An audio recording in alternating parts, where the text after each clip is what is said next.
नमस्कार दोस्तों, आज हम बात करेंगे लड़ाकू विमान के बारे में। आकाश से वज्रपात की थीम पर आधारित इस अभ्यास में Rafale SU-30 MKI MiG-19 Miraj 2000, तेजस C-17 और C-130J सहित भारतीय वायुसेना के 120 से अधिक विमानों ने भाग लिया। अभ्यास के दौरान लड़ाकू विमानों ने जमीन और हवा में दुश्मन के ठिकानों को निशाना बनाते हुए हमले किए और उन्हें नष्ट किया।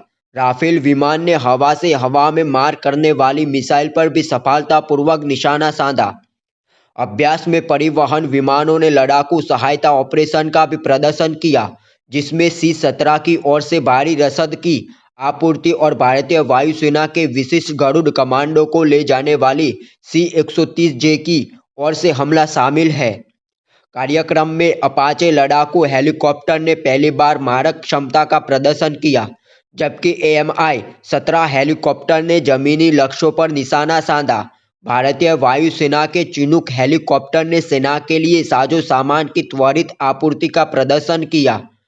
कार्यक्रम में प्रमुख रक्षा अध्यक्ष जनरल अनिल चौहान मुख्य अतिथि के रूप में मौजूद रहे। रक्षा प्रवक्ता अमिताभ शर्मा ने कहा कि इस अभ्यास में भारतीय वायुसेना के लड़ाकू विमानों ने 2 घंटे की अवधि में 2 वर्ग किमी के क्षेत्र में लगभग 50 टन ऑर्डिनेंस गिराया। भारतीय वायुसेना ने इस अभ्यास के दौरान लंबी दूरी के ड्रोन का भी प्रदर्शन किया। इस मौके पर वायुसेना प्रमुख air chief marshal VR Chaudhari, नौसेना प्रमुख एडमिरल R हरिकुमार व कई शीर्ष सैन्य अधिकारी मौजूद रहे। इस अभ्यास को रात में भी अंजाम दिया गया। रात में जगुआर, सुखोई 30 प्रचंड हेलीकॉप्टर, आकाश मिसाइल प्रणाली और M777 ओवित्जवर शामिल रहे। इस दौरान पहली बार स्वदेशी प्रचंड हेलीकॉप्टर की क्षमताओं को प्रदर्शित किया गया। वायुसेना अधिकारियों के अनुसार आत्मनिर्भर भारत के प्रति भारतीय वायुसेना के प्रतिबद्धता को बरकरार रखते हुए स्वदेशी रूप से विकसित तेजस विमान ने भी क्षमताओं का प्रदर्शन किया और हवाई लक्ष्य को नष्ट किया।